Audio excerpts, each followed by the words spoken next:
Hello guys, welcome to Padayali channel. ഞാൻ നിങ്ങളുടെ സ്വന്തം ചേടി. കൊറോണയും ലോക്ക്ഡൗണുമായി എല്ലാവരും വീട്ടിൽ ഇരുന്ന് തിന്ന് ഒരു പരുവായി. ഇങ്ങനെയാണെങ്കിൽ നിങ്ങൾ പെട്ടെന്ന് തന്നെ വടിയാവും. സത്യം പറഞ്ഞാൽ ഞാനും ചിന്തിച്ചതായിരുന്നു, ഒരു ഫിറ്റ്നസ്സൊക്കെ ആവണ്ടേ. അങ്ങനെ ചിന്തിച്ചിരിക്കുകയാണ് എൻ്റെ അടുത്തൊരു ചേട്ടൻ ഒരു കട തുടങ്ങി ഫിറ്റ്നസ്സിന് വേണ്ടി. ഒരു പൊളി കട. എന്നാ വെച്ചാൽ ഒന്ന് കാണണമല്ലോ, എല്ലാവരും പറയുന്നുമുണ്ട്. എന്നാ ഒന്ന് കാണണമല്ലോ എന്താ സംഭവം എന്ന്. എന്നാ അങ്ങോട്ട് വിട്ടാലാ? വാ, നമുക്കൊന്ന് പോയിട്ട് വരാം. വാ Guys, we are in cycle zone. ഇത് ഹൈവേയിൽ നിന്ന് തൊട്ടടുത്താണ്. ലൊക്കേഷൻ ഡിസ്ക്രിപ്ഷനിൽ തരുന്നുണ്ട്. ആവശ്യമുള്ളവർക്ക് ഇവിടെ വന്ന് സൈക്കിൾ മേടിക്കാം, ഓടിക്കാം, വീട്ടിൽ വരെ കൊണ്ടുപോകാം. പല വെറൈറ്റി സൈക്കിൾസ് ഉണ്ട്, പല കളക്ഷൻസ് ഉണ്ട്, പല റേഞ്ചുകളുണ്ട്. ഇവിടെ കൊച്ചുകുട്ടിയോ വലിയ കുട്ടിയൊന്നും ഇല്ല.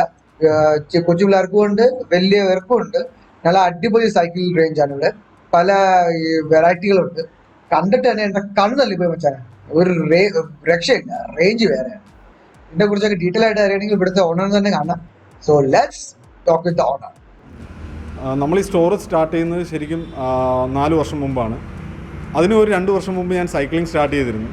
അപ്പം ആ ഒരു പാഷൻ വെച്ചാണ് നമ്മൾ സൈക്ലിംഗ് ഇൻഡസ്ട്രിയിലേക്ക് വരുന്നത്. അല്ലാതെ നമ്മൾ ട്രഡീഷണൽ സൈക്കിൾ കച്ചവടക്കാരോ ഒന്നുമല്ല. അപ്പോൾ സൈക്കിളിനോടൊരു പാഷൻ വെച്ച് സൈക്കിൾ കച്ചവടം തുടങ്ങിയൊരു വ്യക്തിയാണ് ഞാൻ. നമുക്ക് ഇന്നത്തെ അവസ്ഥയെന്ന് വെച്ച് കഴിഞ്ഞാൽ മാർക്കറ്റിൽ സൈക്കിൾ ഭയങ്കര ഷോർട്ടാണ്. ഒരു ഹൈ ഡിമാൻഡ് പെട്ടെന്ന് കൊറോണയ്ക്ക് ശേഷം വന്നതുകൊണ്ട് മാർക്കറ്റിൽ അവൈലബിലിറ്റി വലിയൊരു പ്രശ്നമായിട്ട് വന്നിട്ടുണ്ട്. അതുകൊണ്ട് തന്നെ പഴയതുപോലെ സൈക്കിളും കാര്യങ്ങളൊക്കെ നമ്മുടെ സ്റ്റോറിൽ ഇപ്പം കുറവാണ്.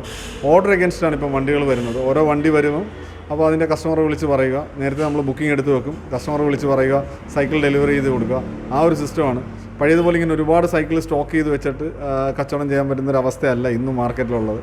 ശരിക്കും ഇനി നമുക്ക് പഴയ ഒരു സിറ്റുവേഷനിലോട്ടൊക്കെ തിരിച്ചു പോകണമെങ്കിൽ, സൈക്കിൾ ഇൻഡസ്ട്രി തിരിച്ചു പോകണമെങ്കിൽ ഒരുപക്ഷെ ഒരു വർഷമെങ്കിലും എടുക്കുമെന്ന് നമുക്ക് പറയാൻ പറ്റും. പിന്നെ ഇവിടെ നമുക്ക് പല സൈസിലെ സൈക്കിൾസ് അവൈലബിൾ ആണ്. മെയിൻലി സൈക്കിൾ നമ്മൾ കാറ്റഗറൈസ് ചെയ്യുന്നത് ഇതെന്ന് പറയുന്ന ഹൈബ്രിഡ് എന്ന് പറയുന്ന കാറ്റഗറിയാണ്. ഹൈബ്രിഡ് സൈക്കിൾസ് എന്ന് പറയുന്നത്. ഈ ഒരു സൈക്കിൾ കൂടുതലും കമ്മ്യൂട്ട് ചെയ്യുന്നതിനൊക്കെ വേണ്ടിയാണ് വിദേശ രാജ്യങ്ങളിലും എല്ലാം ഉപയോഗിക്കുന്നത്. പിന്നെ അല്ലാതെ നമുക്ക് വരുന്നത് ആ കാണുന്ന പോലത്തെ വലിയ ടയേഴ്സ് ഉള്ള സൈക്കിൾ എന്ന് പറയുന്ന MTB സൈക്കിൾസ് എന്ന് പറയും. പിന്നെ അതാണ് MTB സൈക്കിൾസ്, വലിയ ബ്രോഡായിട്ടുള്ള ടയർ വരുന്നത്. പിന്നെ നമുക്ക് വരുന്നതെന്ന് വെച്ചാൽ റോഡ് ബൈക്സ് എന്ന് പറയുന്നത്. റോഡ് ബൈക്സ് എന്ന് പറയുന്നത് ഈ ഇരിക്കുന്ന മോഡലാണ് റോഡ് ബൈക്ക്. റോഡ് ബൈക്ക് ആകുമ്പോഴത്തേക്ക് ബേസിക്കലി ചെറിയ ടയേഴ്സ് ആയിരിക്കും വരുന്നത്. കുറച്ച് ഫാസ്റ്റായിട്ട് റൈഡ് ചെയ്യാനും കുറച്ച് പ്രൊഫഷണലായിട്ടുള്ളവരുമാണ് റോഡ് ബൈക്സ് യൂസ് ചെയ്യുന്നത്.